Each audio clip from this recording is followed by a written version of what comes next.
Hello guys, welcome back to my channel. This is Alex and today is day 11 of our practice, our 30-day create a habit with me practice, and we are starting to draw today a lovely cat portrait.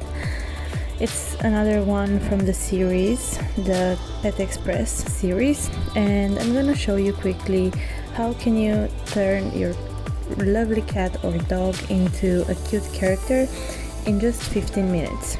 So we are gonna start.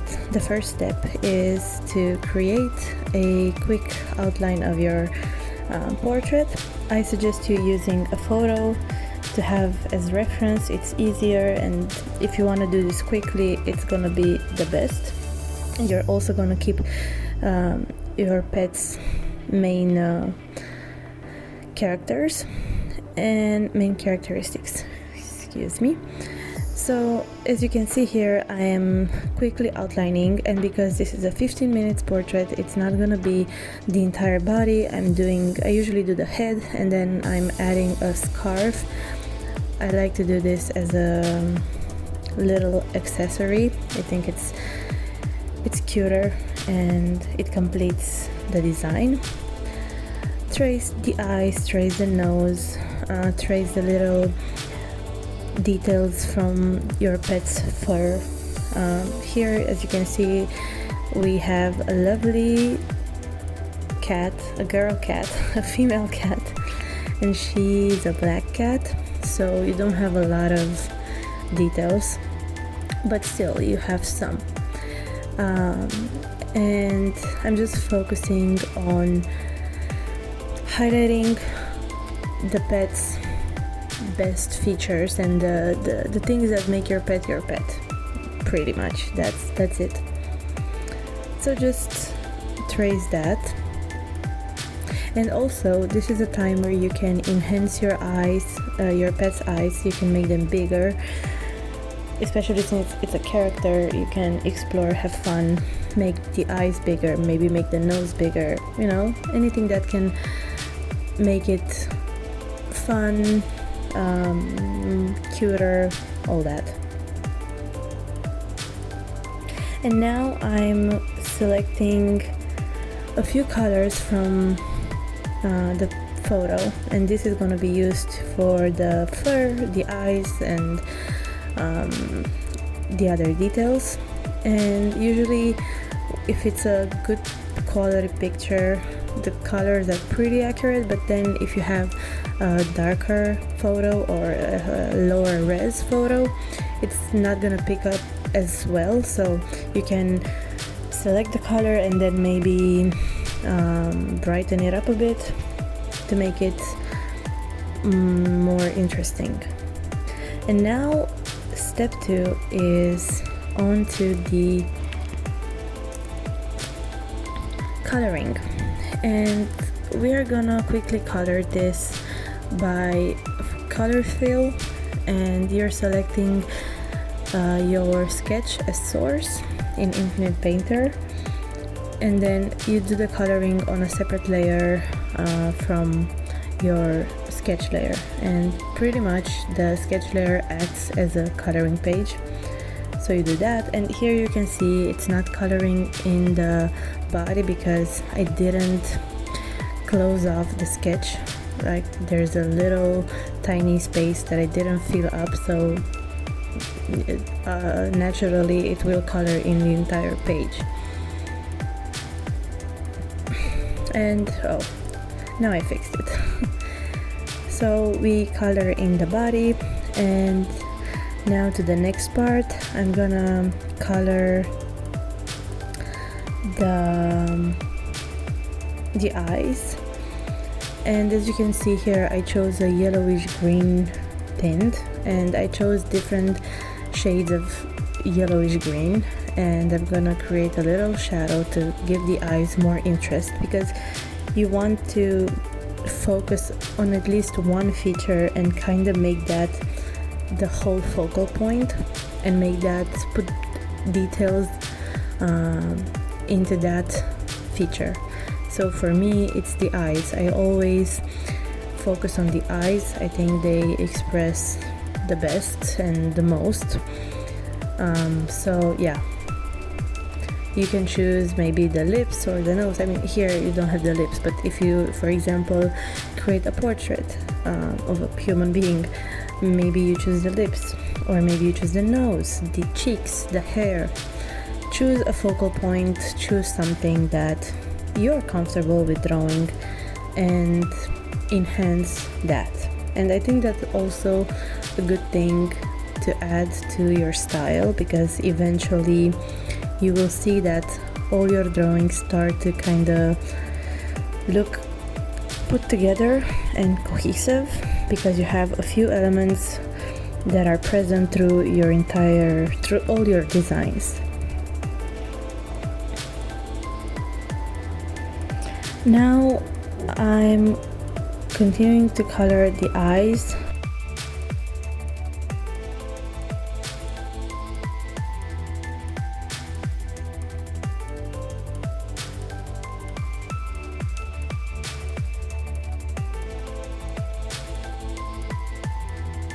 Making sure that the entire area is filled in completely, because when you use the solid color fill, sometimes if you don't set the tolerance high enough, you will have a little like streaks, and you have to check that.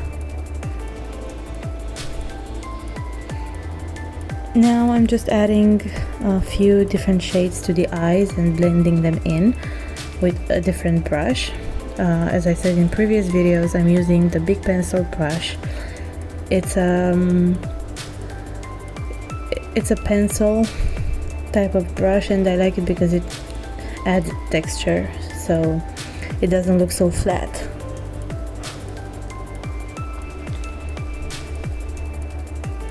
Now to the next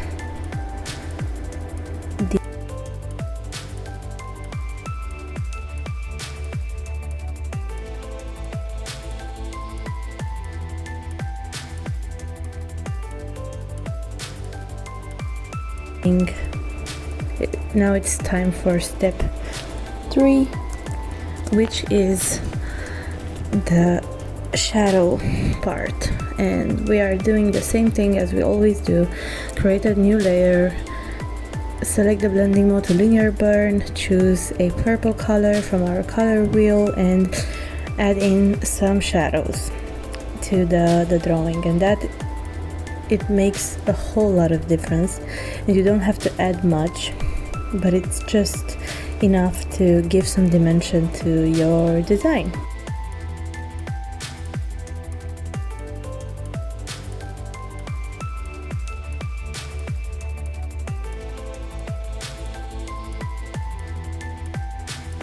I'm also adding shadows to the eye area and to the iris.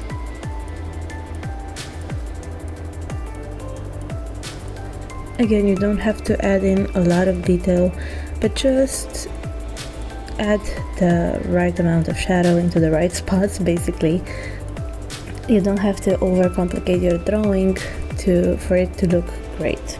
You just have to know where to add in the shadows and the highlights, and for that you need to know some light and shadow theory, some color theory, and that's why it's super important to know these basics. And I know that as a self-taught artist, I kind of learned this, like, because I didn't go to school and I didn't have classes and teachers to tell me that, oh, this is what we're doing now. I kind of learned in a chaotic way. I learned as I got into projects and as I got into orders that I didn't know how to do. And it's just that's okay, but I know that it would have helped a lot to have some sort of a schedule and a sort of timeline. I don't know what I'm talking about, so yeah. Now we are on to the next step, which is adding the scarf. and I chose a pink scarf. I don't know, I just like this pink, and I think it went well. It goes well with the fur, so that's why.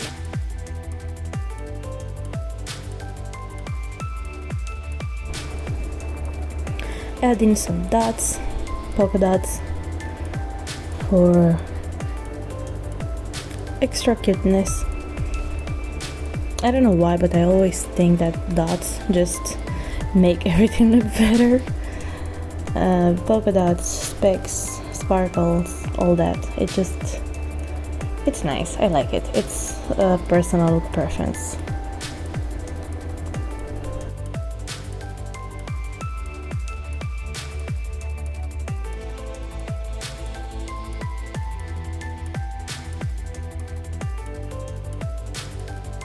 So as I said, yes, not going to art school can make the learning process a bit more difficult, because you maybe not have you don't have like classes, and you don't know maybe what to learn, where to learn it from, and you just kind of learn along the way, and sometimes you might have gaps and you have to go back and learn and carry on and all that.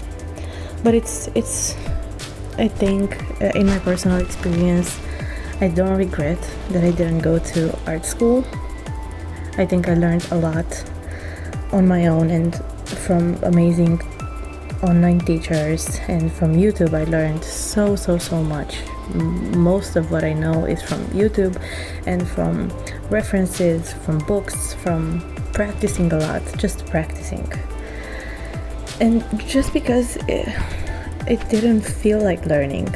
Like, to me, learning about art doesn't feel like learning. For me, it's exploring. And I think this goes for everyone. Like, for everyone's passion, it might not feel like learning. Or maybe it does, I don't know. For me, this is my experience.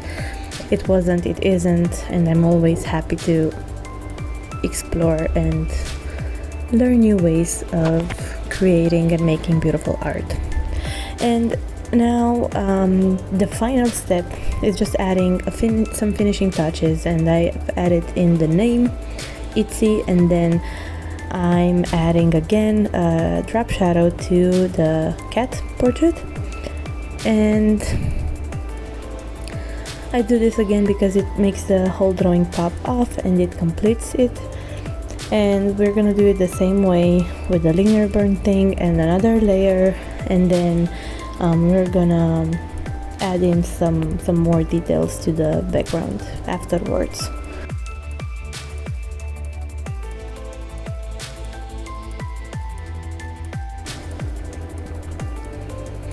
And this portrait really came out really nice, and again, because it was a black cat, it wasn't so much detail, so it was easy to create it in 15 minutes. But if you have like a calico cat, that's a bit more difficult, and I realized that it takes me about 17 minutes if I want to add in the whole scarf situation, but that's okay. I'm just exploring this way. It doesn't have to be always 15 minutes. Now I'm adding the final touches on the background.